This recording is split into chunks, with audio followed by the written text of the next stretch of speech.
If you've been social distancing for a while, you've probably got a mixed bag of emotions.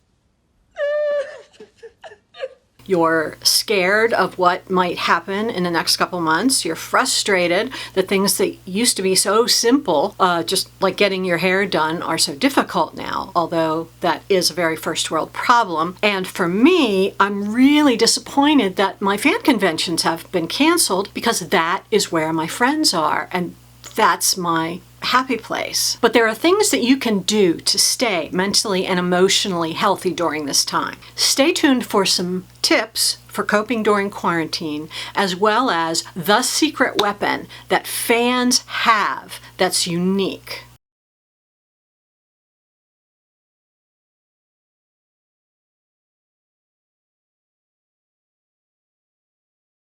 Hi, I'm Christine, and this is the YouTube channel of Project FanCare, a nonprofit dedicated to helping people use film, TV, and fandom to help with depression, anxiety, and trauma. If you're interested in this content, please subscribe. Also follow us on Facebook, Twitter, and Instagram. So here we are, housebound, in the middle of a pandemic. Now, for the first couple weeks I was okay. I'm an introvert by nature, so yay, I just didn't have to talk to anybody. But then my fan convention started getting canceled, and I realized that my social network wasn't going to be there for me. Okay, here comes my kitty's tail. Hi, kitty tail. Hey. There's Missy. Say hi, Missy.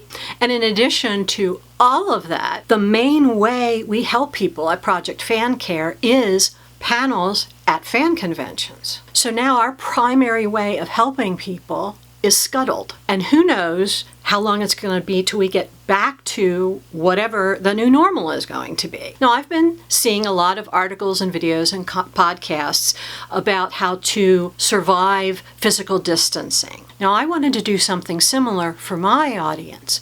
Tips and habits you can get into that will help you have an easier time of self-quarantining. And as I started researching for this video, I realized that in addition to all those general tips, there are some things specific to fandom, some unique coping mechanisms that other people don't have access to, but can model how we deal with this crisis. Now, before I get into the tips specific to fandom, let's go through some general things that pretty much any article or video on coping will have. Now, I did do research for this video, and I will link the sources that I use down below in case you want to go check out them. Now, first, let's talk a little bit about why physical distancing is so hard and why it surprised me that even as a rabid introvert, it's hard for me. Now, all humans need social connection. It is in our DNA. In fact, studies have shown that not having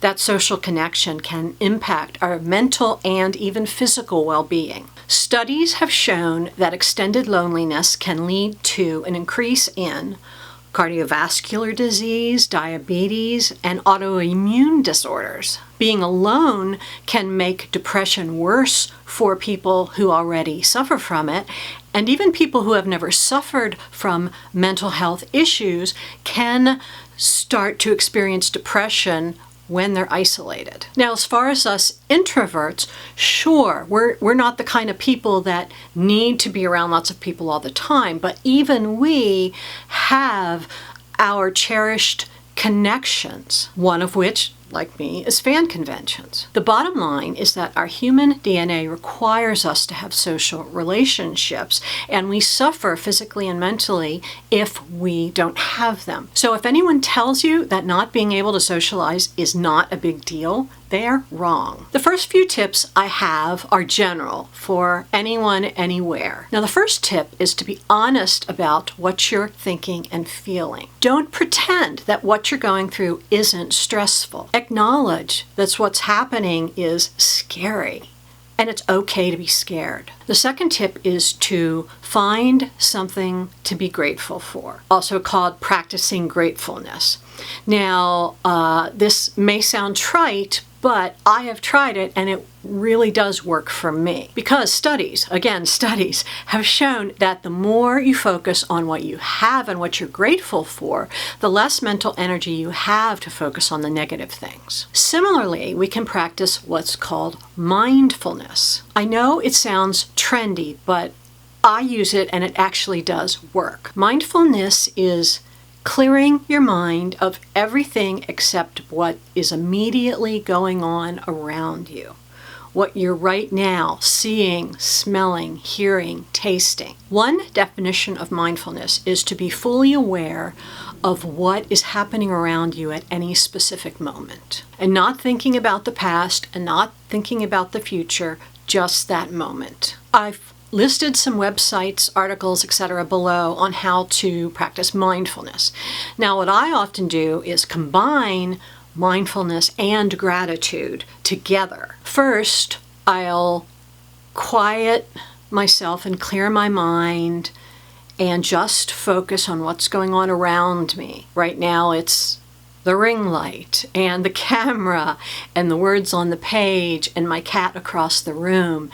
And then I will extend that into gratitude. I'm grateful that I have electricity to be able to run these things. I'm grateful I have the wherewithal to be able to do things to help other people. So that's how I sort of combine my mindfulness and my gratitude. Another tip is to do good for others. Studies show that when you help others, your brain's pleasure and reward centers experience what's called a helper's high. It's a combination of the hormones serotonin, oxytocin, and dopamine. And together, these also lower cortisol, which is the stress hormone. But apart from the pleasure helping others gives us, it also gets our focus off of ourselves and onto other people.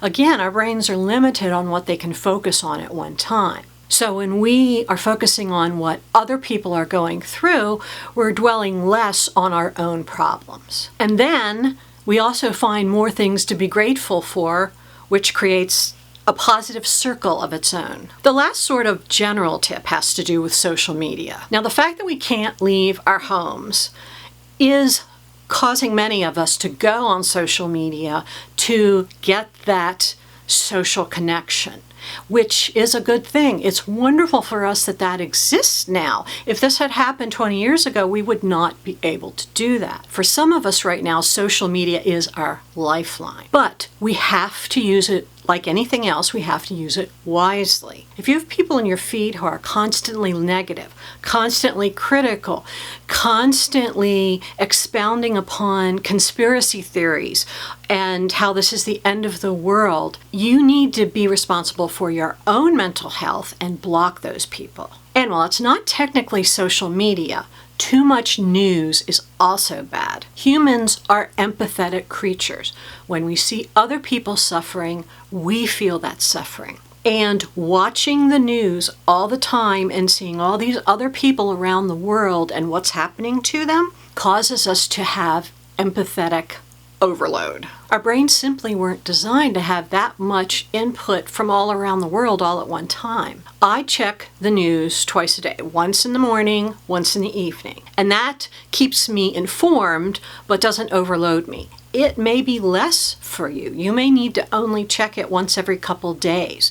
If the news is starting to make you feel worse, stop watching it. Now, all the things I mentioned just now are great, but as fans, we have even more ways to cope with physical distancing. The first and most obvious thing that we can do, and something we are probably already doing as fans, is to reconnect with a favorite TV show, a favorite film, a favorite book. Studies have shown that connecting with characters we already know in universes we're already familiar with feels the same to us inside as actually being with friends and talking to them. And it's the simplest thing in the world to rewatch your show. And again, I am so grateful for the technology that we have now that we can do that. We can go on our streaming services and revisit those worlds and those people and feel like we're with our friends again. Obviously, the other thing this downtime is really good for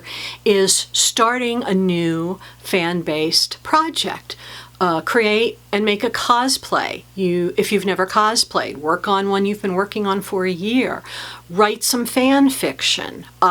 Brush up on your trivia so that you can win next time they have a trivia night at a fan convention. Now, as far as social media goes, I have some closed Facebook groups based on my fandoms, Buffy the Vampire Slayer, Lucifer, Supernatural, that are great places for camaraderie, support, conversation. Some of them just discuss aspects of the show.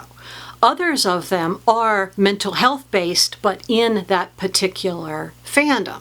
Someone will post, I'm having a really hard time right now, I need some words of encouragement, and 20 people get on and reply. The important thing to remember in these Facebook groups is that they be closed and moderated, because the last thing you need is some troll getting on a mental health Buffy website and making everybody feel awful. And if you're looking for a way to help people to actually do some of that good we were talking about, these Facebook groups are a great place to find ways to help people. Now, one really exciting thing is that promoters are starting to put the convention experiences online. I've watched a couple Wizard World panels streamed live with cast members from Buffy. I've watched The Magicians.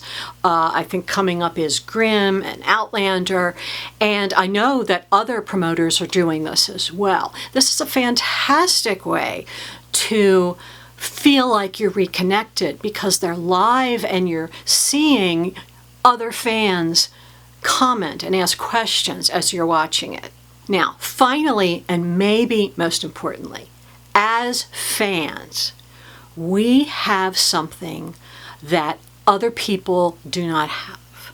We have those stories of our heroes that went through incredible trauma and trials and suffering and have come out of it okay, even triumphed. We have Captain America getting beaten to a pulp and still standing up and saying, I could do this all day. We have Harry Potter hiding in his cold, damp tent for months until it's the right time for him to come out and lead the rebellion. We have Buffy going out to face the Master even though she knows she's going to die. And as fans, these stories are internalized in us. We don't have to go out looking for them. Now, a couple of weeks ago, I read a great editorial on the Mary Sue website by Jessica Mason called Why the Lord of the Rings is the Perfect Story for Times of Crisis. I've linked to it below, and I encourage you to go and read the whole thing. She writes that The Lord of the Rings is the perfect story for right now